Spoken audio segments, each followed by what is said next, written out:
देश के अमन। हेलो दोस्तों, आप सभी का स्वागत है बॉलीग्राज स्टूडियोज में और मैं हूं आपके साथ अनुष्का त्यागी।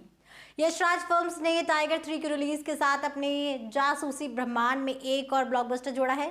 जैसे ही जोया यानी कि कैटरीना कैफ और टाइगर यानी कि सलमान खान को एक घातक मिशन का सामना करना पड़ा, फिल्म सस्पेंस, एक्शन और अत्यप्रतिशित मोड़ के साथ सामने आई है। आइए देखें कि अंत में क्या हुआ। विशेष कैमियो पर ध्यान केंद्रित करते हुए और टाइगर 4 की संभावना है। दोस्तों, फिल्म की शुरुआत मेमोरी फ्लैशबैक से होती है। जासूसी की दुनिया में जोया की यात्रा 1999 में एक दिल दहला देने वाली घटना के साथ हुई थी। अपने पिता की दुखद मौत को देखकर खुफिया एजेंसी में योगदान करने के लिए उनके दृढ़ संकल्प को बढ़ावा मिला। आतिश रहमान, इमरान हाशमी जो शुरू में जोया के गुरु थे, उन्होंने जोया के रास्ते को आकार देने में महत्वपूर्ण भूमिका निभाई है। इसने उनके अंतिम संघर्ष के लिए मंच तैयार किया है। कहानी तब और गहरी हो जाती है जब रॉ के लिए काम करने वाला टाइगर पाकिस्तान में एक शक्तिशाली संगठन का पर्दाफाश करता है।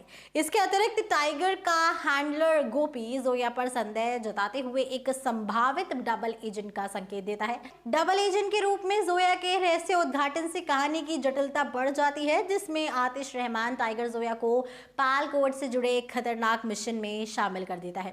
पाल मामलों को प्राप्त करने का मिशन, जो परमाणु मिसाइलों तक पहुंचने के लिए महत्वपूर्ण है, वो टाइगर और जोया को इस्तांबुल ले जाता है। ऑपरेशन में घातक हथियारे जनरल जिमो के साथ तनावपूर्ण मुठभेड़ शामिल है। लेकिन इतना ही नहीं, दोनों को एक तिजोरी को सुरक्षित करना होगा जिसके लिए रेटिना स्कैन की आवश्यकता होगी। सफलतापूर्वक कोड प्राप्त करने के बावजूद आतिश रहमान के विश्वासघात के कारण परिणाम स्वरूप टाइगर को पकड़ लिया गया, जिसके परिणाम स्वरूप उसकी मौत की सजा सुनाई गई थी। फिर क्लाइमेक्स में टाइगर जेल से मुक्त होने के लिए अपनी स्किल का उपयोग करता है। सीक्रेट रॉ एजेंट पठान यानी कि शाहरुख खान वहां पर दिखाई देता है। इससे पाकिस्तानी सैनिकों के साथ गहन टकराव का रास्ता साफ हो गया। दोनों के बीच का रिलेशन फ्यूचर के गठबंधन का संकेत देता है। इसके अलावा ये सीन YRF स्पाई यूनिवर्स की एक और फिल्म की याद दिलाता है। टाइगर 3 अपने चरम पर पहुंच गया है क्योंकि टाइगर जोया और उनके सहयोगी आतिश रहमान की भयावह योजनाओं का मुकाबला करने के लिए एकजुट हो गए हैं। आतिश का लक्ष्य प्रधानमंत्री नसरीन ईरानी की हत्या करना है और सत्ता पर कब्जा करना है, जिससे लोकतंत्र को तानाशाही में बदलने का खतरा है। इस्लामाबाद में लड़ाई गहन नाटक और एक्शन के साथ सामने आती है। अंततः टाइगर जीत जाता है, देश की रक्षा करता है और आतिश की साजिशों को नाकाम कर देता है। हालांकि चूंकि टाइगर आतिश को मारने में सक्षम नहीं था, ये टाइगर फिल्म फ्रेंचाइजी के संभावित सीक्वल का संकेत देता है। इस प्रकार इसका तात्पर्य यह है कि टाइगर 4 पर आगे काम हो सकता है। दोस्तों, क्रेडिट के बाद का सीन YRF स्पाई यूनिवर्स में अगले चैप्टर का संकेत देता है।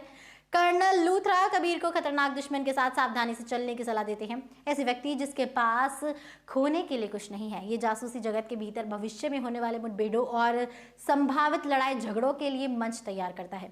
इस सीन में YRF स्पाई यूनिवर्स की एक अन्य फिल्म वॉर के कबीर यानी कि ऋतिक रोशन को भी इंट्रोड्यूस किया गया है। इस प्रकार स्पेशल कैमियो, क्लिप हैंगर्स और जासूसी के जटिल जाल ने बताया कि आने वाली YRF स्पाई यूनिवर्स फिल्म्स में आगे क्या होने की उम्मीद है। आपको टाइगर 4 का कितना इंतजार है, कमेंट सेक्शन में जरूर बताइएगा। इसी के साथ मैं लेती हूँ आपसे इजाजत।